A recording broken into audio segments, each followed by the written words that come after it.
entrada, eu queria muito agradecer a disponibilidade do tempo, né, da equipe da Med Levinson que está aqui com a gente, na área de marketing, o doutor Alexandre, diretor médico. E aí vocês até podem estar perguntando, mas o Fim de Jogo agora resolveu fazer entrevista na área de saúde? Bom, gente, para começar, a área de saúde entrou na nossa vida, queira ou não, em todos os segmentos, né? E um dos segmentos que a gente tem, que está muito de perto com a gente, são as coberturas esportivas. E a gente tem sentido nos grupos de WhatsApp, nas trocas de informações entre os colegas, que existem muitas dúvidas sobre os tipos de testes, para onde eles servem, quanto tempo eles duram, né? Porque é um outro universo do jornalismo esportivo. Então, antigamente, você entrava você se associa, né, a uma entidade específica da área de esporte, você simplesmente ia para o estádio e fazia o seu trabalho. Agora não é mais assim.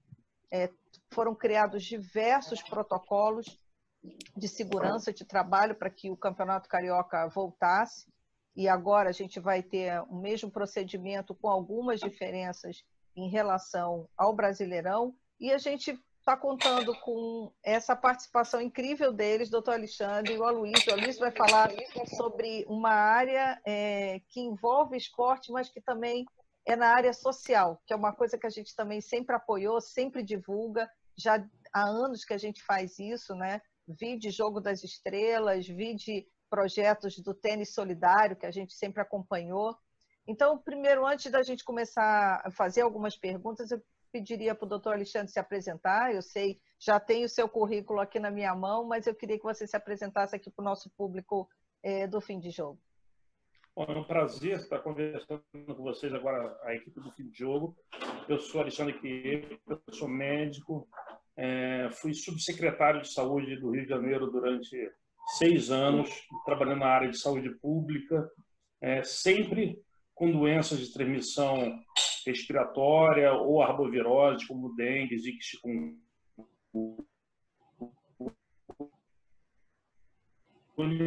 E agora a gente está enfrentando esse desafio, uma empresa pioneira na questão da oferta do acesso à testagem, para poder juntos combatermos esse grande desafio. Então, queria agradecer muito a possibilidade de participação. Obrigada, doutor Alexandre. Aloysio, fala um pouquinho para se apresentar antes de eu começar a fazer umas perguntas para o doutor Alexandre. Boa tarde, eu sou o Aloysio Barros, sou gerente de marketing da Med Levinson. Enfim, tenho uma carreira aí de mais de 20 anos na área de comunicação, já trabalhei um pouquinho com jornalismo. É legal tá dando essa entrevista aí para o blog da Cris, porque a gente fala muito com os colegas jornalistas da área esportiva, né? Eu acho que essa é uma das principais pautas aí que a gente vai colocar em discussão. Lógico, né, da interferência dessa pandemia na área. Passei por algumas empresas de grande porte, nacionais, multinacionais, sou também publicitário e profissional de marketing. E é um enorme prazer aí estar podendo prestar qualquer esclarecimento aí, Cris, que o público do blog deseje demandar da gente hoje, nessa tarde. Muito obrigada para vocês dois. E eu queria começar com o doutor Alexandre, porque a dúvida maior que acontece é o seguinte: os jornalistas, dentro do protocolo que foi criado, existem 2 testes que a gente tem que obrigatoriamente fazer ou levar, né? No Campeonato Carioca, a gente estava... um era feito diretamente no estádio, né? Principalmente no Maracanã, que é onde a gente tem um foco maior, e o outro que a gente levava já pronto para a tribuna. E muita gente tem essas dúvidas, né? O que são esses 2 testes, que é o sorológico, não é isso? E o PCR? Me ajuda a explicar e ajuda a explicar para o pessoal também, se eu acertei os nomes certinhos aí. Acertou sim. Vamos então só rapidamente explicar como que funciona essa dinâmica da epidemia e da produção de anticorpos no organismo. É muito rápido. Uma vez que o organismo entra em contato com um vírus, seja ele qualquer vírus, agora a gente está falando do vírus do coronavírus, né? Do coronavírus especificamente.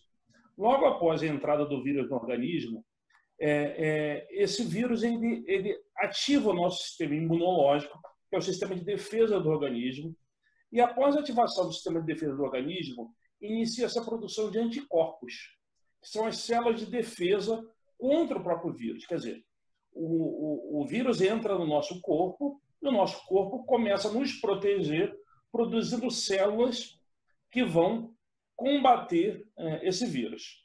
Esses primeiros anticorpos que são protegidos, que são produzidos, são os anticorpos que a gente chama da classe de IgM. Então a gente fala, eu tenho IgM positivo. É o primeiro anticorpo que é produzido contra o vírus agressor. Logo depois, algumas semanas depois, alguns dias depois, há início da produção do anticorpo IgG, que é um anticorpo de mais longa duração. Ele pode ficar permanecer no corpo por semanas, meses ou anos. Então, é isso que os testes se baseiam. A gente vai ter os testes que a gente chama de testes de biologia molecular, que são os testes de PCR, que são testes mais complexos, que requerem uma coleta de exame quando o paciente ainda está com sinais e sintomas da doença, em que esses testes vão identificar ou não a presença do vírus. E você tem uma outra classe de testes, que são os testes sorológicos, e aí você tem testes sorológicos convencionais, que são os testes da classe ELISA e ECLIA, que requerem a coleta de sangue para poder fazer a identificação dos anticorpos, seja ele IgM ou IgG. E você tem uma classe de testes, que são a classe de testes imunocromatográficos, são os testes rápidos. São realizados em cerca de 10 minutos, que também identificam a presença desses anticorpos que vão combater o vírus. Então, são duas classes de testes muito diferentes e que se prestam para propósitos também muito diferentes. Eu acho que assim você precisava até me explicar uma outra questão, porque o pessoal que vai para o Gramado, eles estão tentando fazer esse PCR, que é aquele do cotonete, né? O do nariz. E o pessoal que vai para a tribuna de imprensa, eles precisam apresentar o resultado do sorológico, né? Por que exatamente essa diferença desses dois tipos de teste para dois lugares diferentes? Eu confesso que para mim é uma dúvida. Na verdade, quando a gente define um protocolo, a gente tem que definir risco, né? Então, o risco de transmissão de uma pessoa que está no gramado, por exemplo, é diferente de uma pessoa que está numa cabine, por exemplo. Por isso que se definiu que quem está no gramado vai realizar um teste de PCR, porque é o teste que vai detectar se aquela pessoa está transmitindo vírus naquele momento. O teste sorológico, ele vai definir se aquela pessoa teve contato com o vírus nos últimos 10, 14 dias e se ele já está protegido contra o vírus. Então, por isso que houve essa diferenciação. Com base na classificação de risco da atividade que vai se definir o protocolo. Você podia, por exemplo, definir um protocolo de coletar PCR de todo mundo. Você tem alguns inconvenientes nesse protocolo, seja ele um método de coleta da amostra, que é um método invasivo, você tem que ter um swab inserido lá dentro da narina, com um tempo de coleta maior e com a necessidade de uma espera de resultado também muito maior. Por outro lado, você tem uma possibilidade de você ter um teste rápido, imunocromatográfico, que você tem um resultado em 10 minutos. Então, talvez, para essa classe de profissionais de menor risco de exposição, seja mais do que suficiente. Provavelmente foi por isso que foi baseado esse protocolo. Fazer esses testes, né, atualmente está sendo uma coisa muito complexa, com tempo, as pessoas estão conseguindo agendar, porque o que está acontecendo? A gente, quando começar agora o campeonato, provavelmente a gente vai ter jogo sábado ou domingo, quarta ou quinta, sábado e domingo, né? E a duração, por exemplo, do sorológico, acho que a validade é uma semana, mais ou menos, não é isso? Ou mais? Pelo protocolo da FERJ, sim. Eu não vi o protocolo da CBF. Mas é mais ou menos a mesma coisa. Então, assim, o que vai acontecer? Por exemplo, a gente que precisaria cobrir uma sequência de jogos, né? você precisaria fazer uma sequência maior de exames, né? Acredita que dentro do que está sendo oferecido no mercado atualmente, os profissionais vão conseguir dar conta e fazer essa quantidade de exame num período bem curto entre um e outro? A princípio, sim. A gente tem uma realidade hoje no mercado muito diferente do que a gente tinha no mês de março, por exemplo, e mês de abril.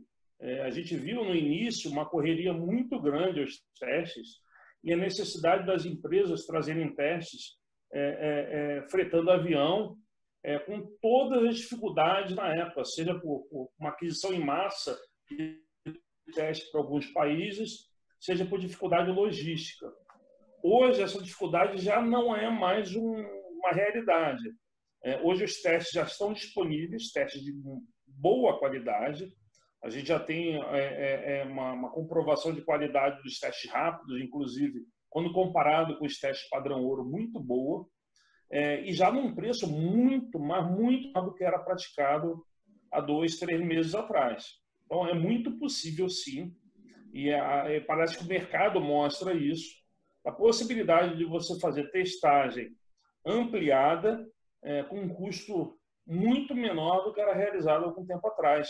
E é bom deixar claro que o PCR demora um pouco mais de tempo para poder ficar pronto, mas o teste rápido você consegue ter resultado em 10 minutos. Então, é aquele da gotinha de sangue? É aquele da gota de sangue? Que vai fazer a identificação dos anticorpos, exatamente.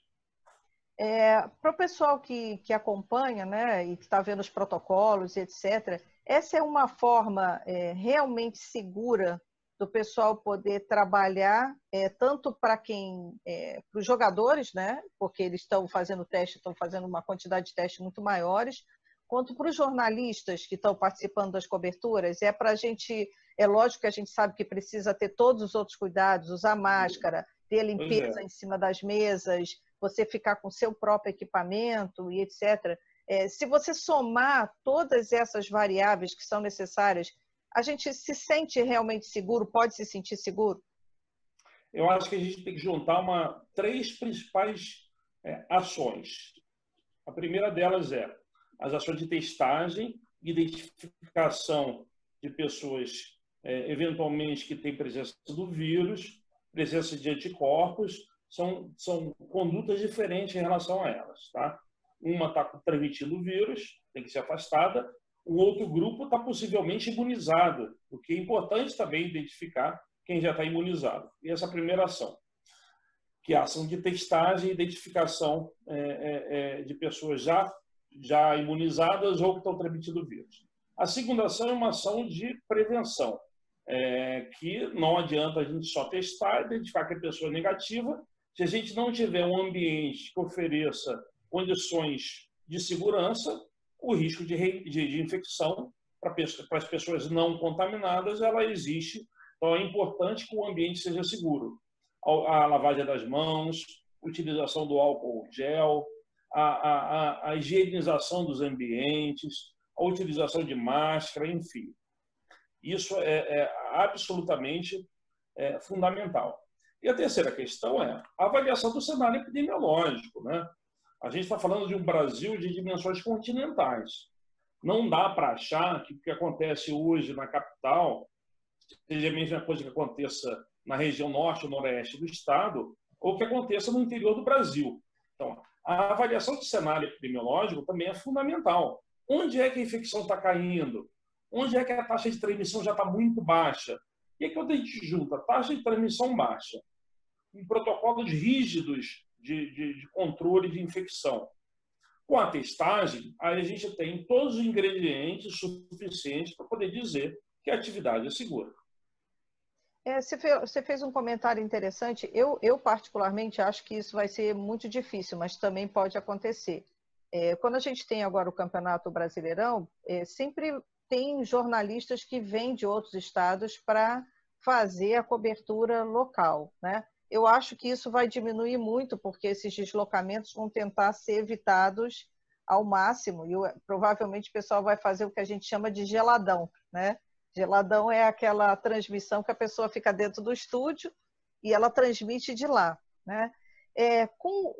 essa questão de dimensões continentais, a gente pode sentir seguro, por exemplo, de testes realizados em todos os estados, ou numa grande parte dos estados, que eles são assim, eles são padronizados, esses testes? Quer dizer, se tiver uma pessoa que esteja no sul do país, ela vai ter feito um teste tão seguro quanto um outro teste que foi feito em São Paulo, que foi feito no Rio, ou que foi feito em outra capital? Eles existem um padrão?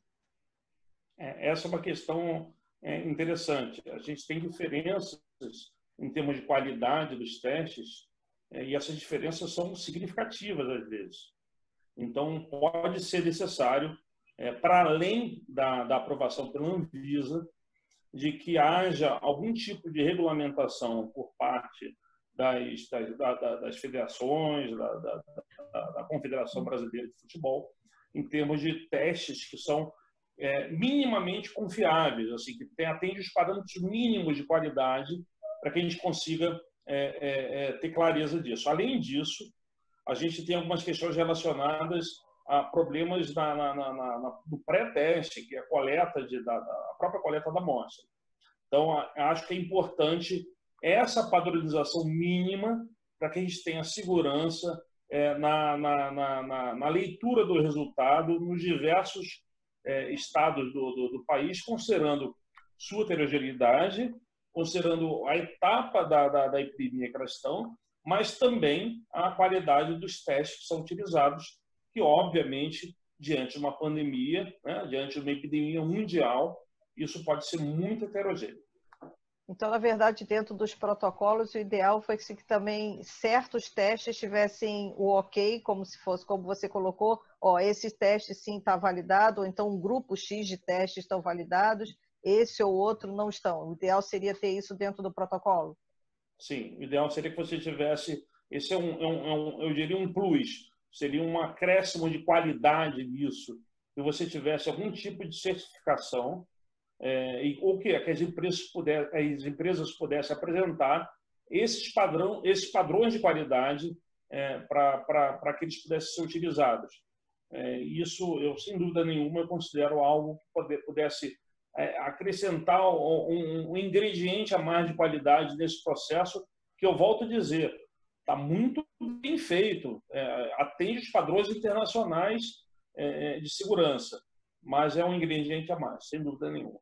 Eu acho que a gente também, indo para o estádio, a gente tem que se preocupar em fazer a nossa parte também. Não adianta a gente só cobrar que as coisas, os protocolos estejam corretos se você esquece, cumprimenta alguém, se você resolve tirar a máscara porque está incomodando. Eu acho que a gente também tem um papel essencial, porque não adianta só a gente cobrar dos outros e nós mesmos não seguirmos o nosso próprio exemplo, né? Doutor Alexandre, muito obrigada. Eu vou agora fazer uma pergunta para a Luísa, porque eu sei que vocês têm um projeto social também, né? Eu recebi a informação de 2 projetos, um, inclusive, foi publicado, já está publicado no Fim de Jogo, que foi o trabalho junto ao Olaria, né? Então, eu queria que você comentasse sobre essa iniciativa que vocês tiveram, porque a gente sabe que temos muitos clubes aqui, principalmente no Rio de Janeiro, de menor porte, que não vão conseguir dar conta de tantos protocolos, né, nem com a frequência, e esse tipo de ajuda para os times pequenos, de menor porte, não vamos chamar de pequena, de menor porte, né, são fundamentais. Aí eu queria que você contasse um pouquinho como é que foi esse trabalho. Só para dar uma contextualizada, Cris, o que acontece? A Med Levinson, ela tem hoje, ela foi fundada, né, pelo José Marcos Schuster e pela Verônica Schuster, que é um casal empreendedor que resolveu mergulhar nessa área de saúde há 18 anos. E a Verônica, ela é graduada em assistência social e tem cursos de extensão, mestrado, então é uma pessoa muito voltada para isso. Então, logo no iniciozinho da pandemia, ela lançou uma proposta dentro da empresa que seria criar o MED Social, né, o Med Levinson Social. E de cara, o que a gente fez? A gente implantou ações que a gente considerou emergenciais, ou seja, doação de cestas básicas para 400 famílias durante 3 meses, auxílio psicossocial com psicólogos, atendendo as pessoas por telefone, porque a gente imaginava, e isso se concretizou, que a pandemia fosse gerar muita angústia nas pessoas que estavam confinadas dentro de casa, ainda está gerando, né? A gente sabe que é muito difícil, né, essa coisa do isolamento social, embora necessário, muito difícil. Então, foram 2 ações emergenciais que a gente, de cara, implantou a partir do lançamento desse projeto Médio Social. E aí, no segundo momento, a gente foi a segunda ou a primeira empresa a tocar o solo brasileiro com testes rápidos para o coronavírus, né? E a gente começou a ver uma demanda muito grande de empresas querendo doação para testar seus funcionários, clubes de futebol, ONGs, né, organizações sem fins lucrativos. E aí a gente começou a atender algumas pontualmente dentro desse guarda-chuva do médio social. A primeira foi o Olaria Futebol Clube, né? Como você bem falou, é um clube pequeno, né, aqui no cenário futebolístico do Rio de Janeiro, e nos pediu uma doação para, se não me engano, atendermos de 100 a 150 atletas, porque eles queriam voltar com a certeza de quem já estava positivando para IgG, ou seja, para quem já tinha tido contato, já estava gerando anticorpos para o vírus, tentar buscar esse retorno aos treinamentos de uma forma mais segura. Então, nós fomos lá, levamos toda a nossa equipe técnica, liderada pelo Dr. Alexandre Kiep, fizemos a testagem nos atletas e aproveitamos e fizemos testagem de glicemia, colesterol e pressão arterial também. Por quê? Porque isso são fatores de risco, né, para quem contrai o coronavírus, né? Então, a gente lá conseguiu indicar, olha, você está um pouquinho, já está pré-diabético, já procura seu endocrinologista, porque a gente até tem visto bastante notícias de pessoas que acabaram, em virtude da pandemia, abandonando o seu tratamento de hipertensão, abandonando o seu tratamento de diabetes por medo de ir ao médico, por medo de ir ao hospital. Então, a gente está prestando esse serviço também. Uma segunda instituição que a gente fez uma ação muito legal foi o Instituto Reação, que é idealizado pelo Flávio Canto. Eu ia te fazer exatamente essa pergunta para saber como é que foi o processo lá. O pessoal do Instituto procurou a gente porque quer retomar as atividades. Na verdade, as instituições estão em busca hoje de retomar suas atividades, de retomar, de reaquecer a economia, né? Porque o isolamento social ele vai nos gerar consequências complicadíssimas que a gente vai ter que superar num futuro muito próximo, né? Embora necessário, né? Digamos que ele seja um mal necessário, né? A gente precisa preservar a saúde, mas, por outro lado, a gente sabe o impacto que isso vai gerar na economia. Então, o Instituto procurou a gente e a gente, de imediato, teve o go-ahead aqui da nossa presidência para ir lá, para testar, se eu não me engano, 100 atletas, jovens atletas que o Instituto Reação apoia. E eu acho que, pelo que eu vi hoje, eu vi o laudo ontem, hoje só deu um, graças a Deus, positivado, mas positivado em IgM, ou seja, já não está mais transmitindo a doença, mas está com os anticorpos, e isso vai possibilitar que eles retomem as atividades. Além disso, a gente lançou uma outra campanha, diante da imensa demanda de empresas, né, que é a Testou Doou. Ou seja, a empresa precisa testar 100 funcionários dela para começar a ensaiar a retomada dela. A gente vai doar a mesma quantidade, ou seja, 100 testes, para uma instituição, quer seja esportiva, quer seja religiosa, mas uma instituição que a empresa indicar, a gente vai doar o mesmo quantitativo de testes que a empresa está adquirindo. Então, assim, tem muitas outras ações que a gente tem feito, né? Doações para asilos, né? Para atletas, mas, assim, em termos gerais, essas foram as 2 principais ações que a gente está fazendo e estamos abertos para receber todos os clubes do Rio de Janeiro, São Paulo, ao longo do Brasil, para ajudar no que for necessário para que os clubes possam retomar, promover sua retomada da forma mais segura possível. Na verdade, a gente está tirando algumas lições desse problema todo, dessa quarentena toda, que a gente espera que sirvam de forma positiva mais para frente, como essa parte toda solidária e de apoio a pequenos clubes, a projetos de educação, projetos de esporte, e até a gente já agradece a vocês a ajuda que vocês estão dando aí para todo mundo.